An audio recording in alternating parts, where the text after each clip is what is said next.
ईरानी हमले के बाद इजराइल में भी एक बड़ी बैठक हुई है। आईडीएफ, शिन बेत और मोसाद चीफ की ये बैठक हुई है। ईरान के हमले का जवाब देने का प्लान इसमें बनाया गया। बैठक में ईरान पर हमले को लेकर प्लानिंग बनी है। ईरानी हमले के बाद इजराइल में ये बड़ी बैठक हुई है। यानी हम जो लगातार बात कर रहे हैं, ये चिंगारी नहीं रही है, ये दबी हुई आग, सुलगती हुई आग है। वार ईरान ने किया है अपनी सुप्रीमेसी दिखाने के लिए।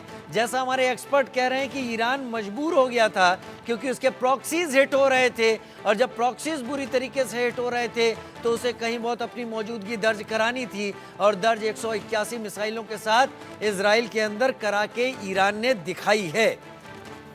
तो ईरान के हमले का जवाब देने की तैयारी यहां पर है। सुरेंद्र जी, मैं आपसे ही शुरुआत कर रहा हूं, आप भी बात पूरी करें, उसके बाद मैं अपने सवालों को लेकर मेजर जनरल जेके बंसल का रुख करूंगा। ईरान ने कई दफा हिंट दिया कि वो इस लड़ाई में नहीं आना चाहता, सो मच सो कि उन्होंने पहले कई दफा अमेरिका को बता भी दिया कि ये अटैक करने वाले हैं। पर हुआ क्या है कि जिस तरह इंदिरा गांधी जी ने भिंडरवाले को भेजा था पंजाब में, वो बाद में उनके हाथ से निकल गया था। अब इस तरह नेतन्याहू भी अमेरिका के हाथ से निकल गया है। आपने प्रोग्राम के शुरू में कहा कि जो बाइडेन ने कहा कि अगर तुम न्यूक्लियर इंस्टॉलेशंस पर अटैक करोगे तो हम साथ नहीं देंगे। हुआ क्या कि नेतन्याहू और मोसाद के चेहरे पे एक बहुत जोर से तमाचा पड़ा जब ये 7 अक्टूबर को इनके ड्रोन और ड्रोन को शिफ्ट करते हुए जेसीबी से उखाड़ के अंदर पहुंच गए। अब उनकी ईगो हर्ट होगी क्योंकि उन्होंने कहा जी हम मोसाद वाले हैं, हमने ये किया वो किया। ये लोग घुस गए अंदर। अब उसको अपनी सांस बचानी है, उस पर क्रिमिनल केसेस भी हैं, वो जेल नहीं जाना चाहता, और वो अपनी राइट विंग लॉबी को यूज कर रहा है इस अटैक को बढ़ाने में। और अमेरिका भी फंस गया क्योंकि अमेरिका में जूश लॉबी इतनी स्ट्रांग है, मैं बहुत साल वहां रहा हूं, तो वो भी अंकल सैम को प्रेशराइज करते हैं क्योंकि सारी फंडिंग वो देते हैं। जूस ने एक्चुअली अमेरिका बसाया था क्योंकि जितने भी पेटेंट्स हैं, इंटेलेक्चुअल प्रॉपर्टी है, बढ़िया लॉयर्स हैं, बढ़िया जजेस हैं, और जितना भी रियल एस्टेट स्पेशली अमेरिका के बड़े शहरों में है, वो सारा जूस के पास है।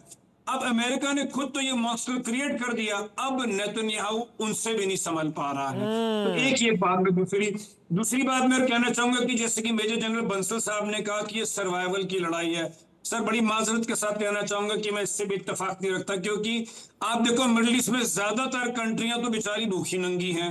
अगर पैसा है सऊदी अरेबिया, यूएई के पास और कतर के पास, वो तो इसमें आ नहीं रहे हैं। आपका इजराइल दुनिया की सबसे ज्यादा टेक्नोलॉजिकली एडवांस कंट्री है। उसके पीछे पूरा यूनाइटेड स्टेट्स मतलब नेटो की 32 कंट्रियां हैं। आपने बोला कि जी $24 बिलियन इजराइल का बजट है। मैं नहीं मानता 24 बिलियन, क्योंकि अमेरिका का पूरा हाथ उनके ऊपर है। तो 900 बिलियन का बजट इजराइल को अवेलेबल है। तो एक तरफ अमेरिका कह रहा है जी सीज फायर करो, उसके बाद उन्हें वो बंकर वाले बम दे रहा है जो 1.5 किलोमीटर तक नीचे जाके मार करते हैं। तो ये खेल अमेरिका इजराइल, ये प्रॉक्सी वॉर खेली जा रही है। ईरान बीच में आके फंस गया है। और बड़े शॉर्ट में बताइए, बड़े शॉर्ट में अब मुझे बताइए, मैं आगे बढ़ रहा हूं एक ब्रेकिंग के साथ। क्या ईरान सस्टेन कर पाएगा अगर इजराइल रिवर्ट करता है तो? क्योंकि राइट टू रिवर्ट पर ही मोसाद और इजराइल गवर्नमेंट इस वक्त काम कर रहे हैं। नेतन्याहू को कितना ज्यादा अमेरिका कंट्रोल कर पाता है, क्योंकि नेतन्याहू इस समय बिल्कुल खुल गया है।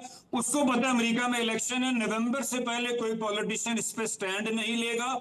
और जैसे कि जो बाइडेन साहब ने कहा, अगर ये नहीं रोक पाए नेतन्याहू को, उसने अगर उनकी न्यूक्लियर इंस्टॉलेशंस और इंफ्रास्ट्रक्चर पे किया, तो फिर ये बात इतनी दूर तलक जाएगी, क्योंकि फिर अगर वंस अगेन यही अंदेशा है, बात बहुत दूर तलक जा सकती है।